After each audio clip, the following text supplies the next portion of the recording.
This video is brought to you by no one, because I don't have any sponsors. No need to drag out the runtime of this video. Rango is the best Western of the last 30 years. Now, what do I mean by Western? Something like this, or this, or this. I'm not talking about neo-Westerns either. I want the Old West, not just the West. And I swear to God, if someone out there says that Star Wars is a Western, I'll lose it. Now, let's get back to it. Why is Rango the best Western of the last 30 years?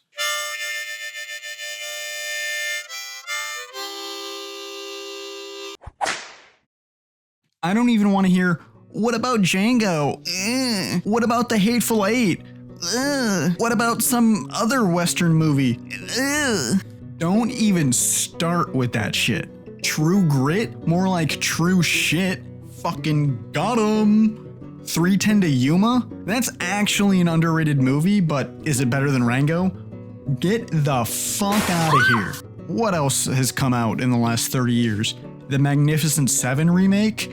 Are you fucking joking? It's actually not that bad, but it's not that good either. It's horribly average, kind of like a Ubisoft game. The Deadwood movie? Now we're fucking talking. A little Tim Elephant, Ian McGuy from John Wick, that's some good shit right there, but still, no. The only movie that comes close is Django, but you know what they say, close only counts in horseshoes and cum shots. Django is a little too Tarantino and not enough Western. So Rango is the better Western, but is Django a better movie? No, it's not. I should make this clear for all the people that don't know, but Rango is a kids movie while Django Unchained is a rated R Tarantino movie. So there are some slight differences between the two. However, I'll still say that Rango is better. Rango is one of the best animated movies of all time. That might be a hot take for you fucks that never watch good movies, but, like Gore says, animation's not a genre, it's a technique for telling a story. And Rango fucking slaps. But about Django. Django is a Tarantino movie set in the Old West, not a Western movie by Tarantino. There's a difference, and it's a big difference. With Westerns, the most important thing is the vibe. It's the atmosphere, and that's what a lot of people don't get about Westerns. It's not really a thing you can put into words when watching a Western. Basically, it's an unwritten rule. The main ingredient to the Western soup. It's the reason that modern Westerns can't match the Westerns of old. Mostly the spaghetti Westerns, cause those things fucking slapped. But, I hear you say, Django is heavily influenced by spaghetti Westerns because Tarantino has said many times that Sergio Leone's movies are massive influences. And the Dollars trilogy is the only perfect trilogy, even though he's completely wrong about that. And to that I say, yes, but it's still a Tarantino movie before it's a Western movie. But I will say Django is still a great movie. I'm not trying to shit on Django. And I need to be honest about something else. See, I haven't seen True Grit in like 15 years, so I watched it again, for this video. And let me tell you, it's actually really good. The Coen brothers are really good at making movies. Earlier when I said this, that's not true. It's actually got that feeling, that vibe. It's got that grit. You could call it True Grit. See what I did? I would even go so far as to say that it's a better Western than Django. But is it a better movie? Maybe, I'd have to think about it more. But we're not talking about either of those. Rango is still better than both. But that's enough about other movies in a video about Rango, so yeah.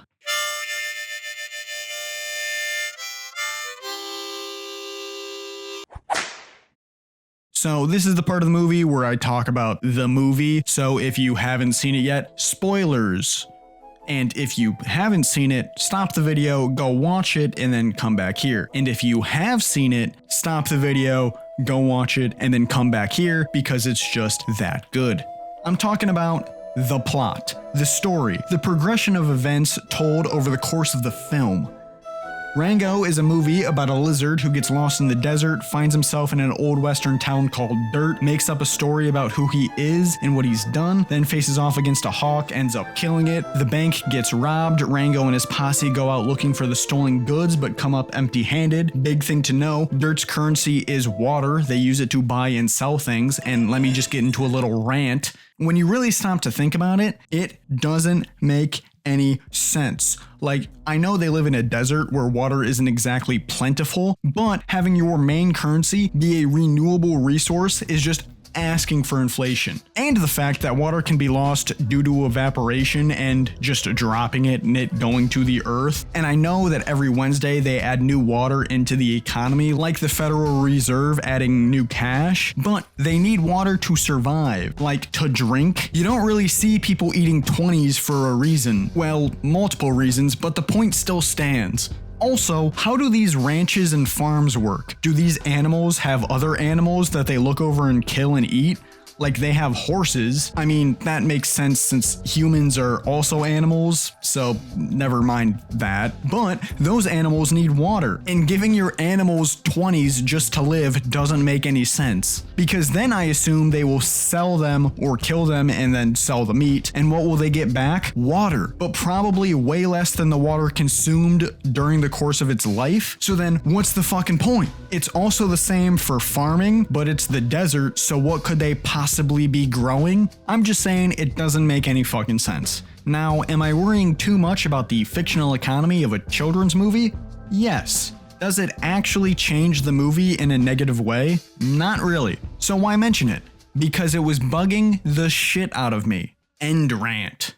Back to the story. When the bank was robbed, they took the town's water supply, which is controlled by the mayor, the water supply, not the town. Well, actually both, which is what the banker found out and was killed for. Then Rango figures it out, which leads to Jake coming in and all that fun stuff. Now, something the movie does really well is all the foreshadowing, all the shit with the mayor, the water. It's all pretty good. Now, is it as good as like a mystery book? No, but it's a children's movie, so I'm giving it a break. We need to talk about the most important part of the movie, and quite frankly, the best part of the movie, the third act. This is where everything comes together. The melting pot of the stew for us to consume. The stew is the movie. This is kind of falling apart. Everything that I've talked about so far in this part takes place in the first 2 acts of the movie. Now, for all of you laymen out there, movies, TV shows, basically the vast majority of modern storytelling is broken up into 3 parts or acts. The first act is about 25% or so of the story and sets up the premise, introduces the characters and whatnot. The second part is about 50% of the movie, and it's the main meat and potatoes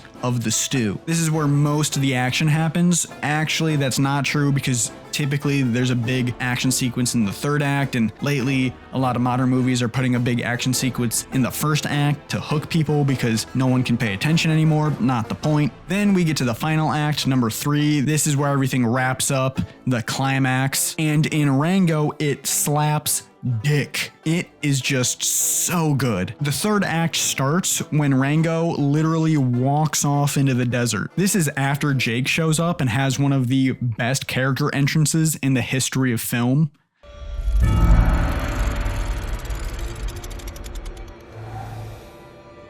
God damn, Gore. How are you so good at character entrances? In case you're wondering, he also did Pirates of the Caribbean, where Jack Sparrow has probably the greatest entrance in film history. Anyways, Jake shows up and flops his dick out, and Rango is off wandering the desert.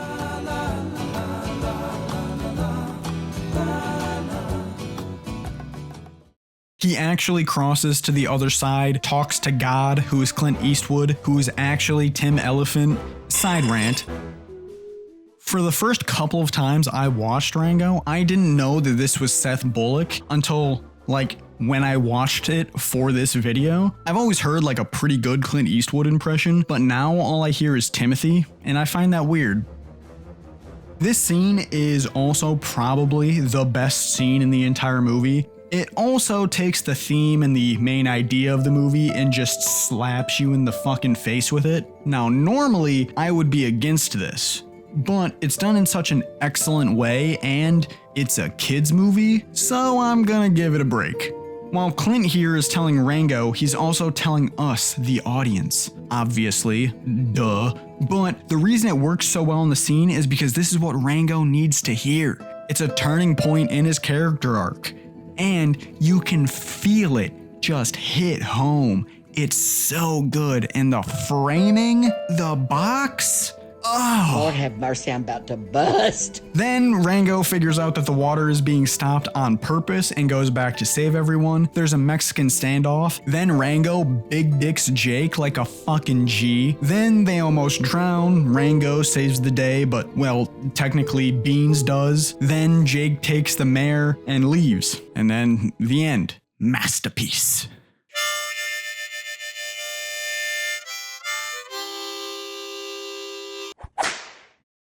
I wasn't sure what to call this part, cinematography, CGI, so we're going with visuals. And we're gonna start with, now everyone say it with me, the characters.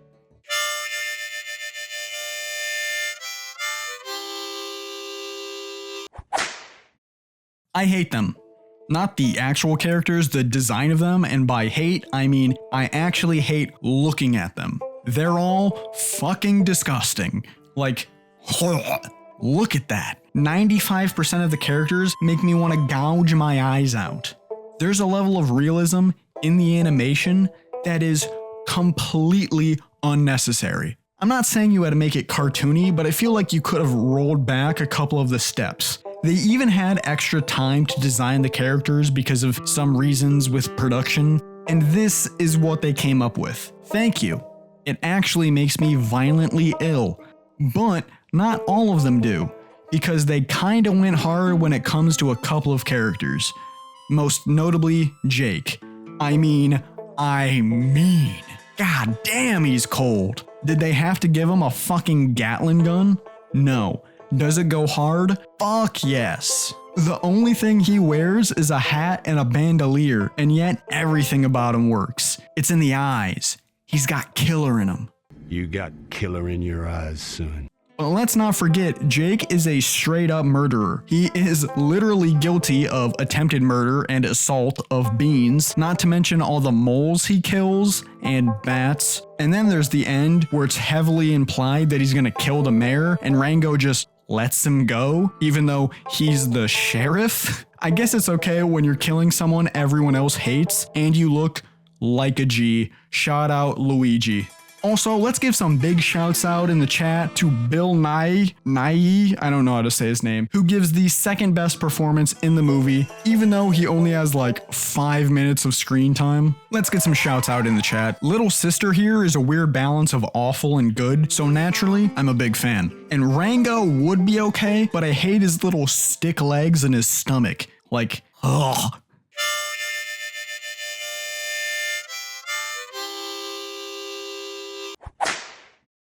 As I said earlier, the animation is pretty good. If somehow you couldn't figure that out for yourself from watching the movie or the video so far.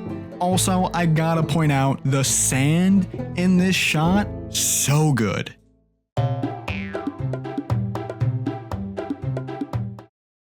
Brothers. Done it with one bullet, Bill.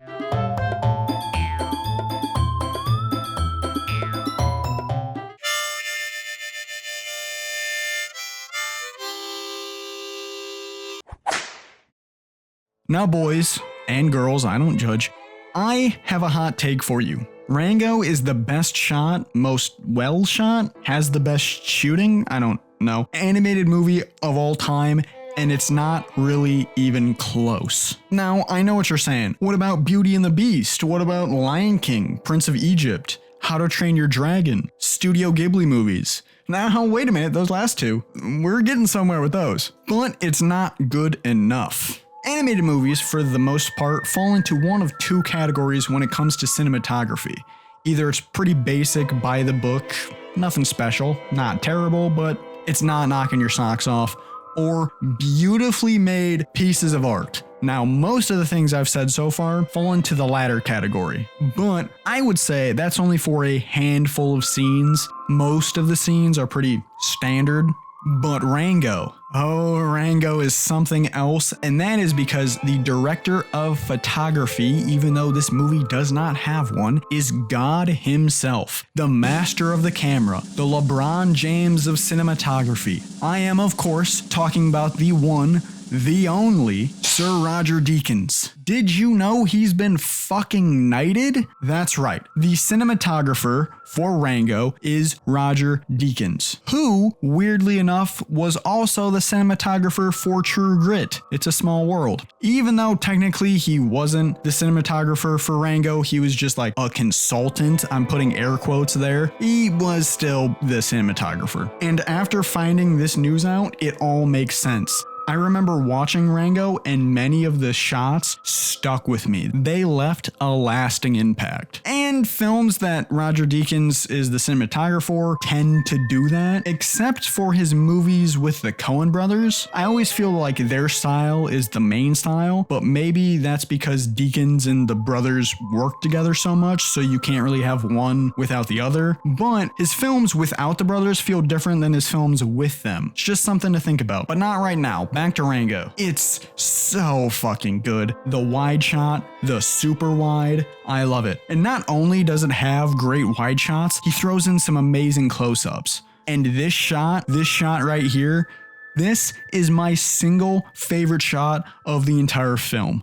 And what it represents in the story, oh, so good.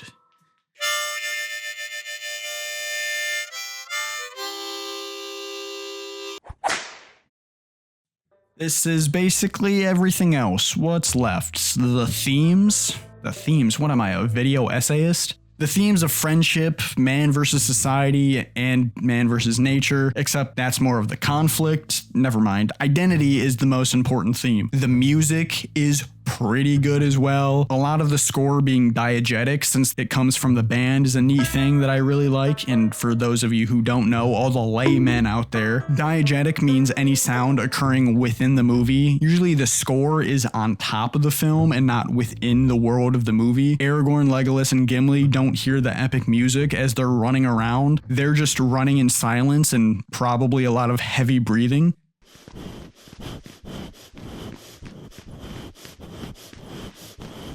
But since the band is in the world and other characters can hear the music, it's diegetic. Film school is really paying off. And I love all the music. I wonder who did it. It was Hans Zimmer, because of course it fucking was. I mean, it does make sense since he did the score for Pirates of the Caribbean and Gore Verbinski directed those movies too. My point is that it's good, just like everything else in the movie. I also need to talk about how they filmed the movie, or I guess technically how they recorded the dialogue for the movie, because for the vast majority of the movie, it was all shot on a soundstage with all of the actors actually acting out what's happening in the scenes, and it's all properly mic'd up to sound like a real movie. And then the animators went back and watched that footage to animate the scenes. You can look on YouTube for all the behind the scenes footage of this, and I just love it so much. I had to talk about it. But that's why Rango is the best Western of the last 30 years. This is the ending. I don't have anything else to say, and I don't really know how to end this video, so that's it. If you're still watching, thank you. If you liked it, consider liking. If you really liked it, consider subscribing to watch more of my videos. And I will, of course, try to have the next video out within the next 6 months or so.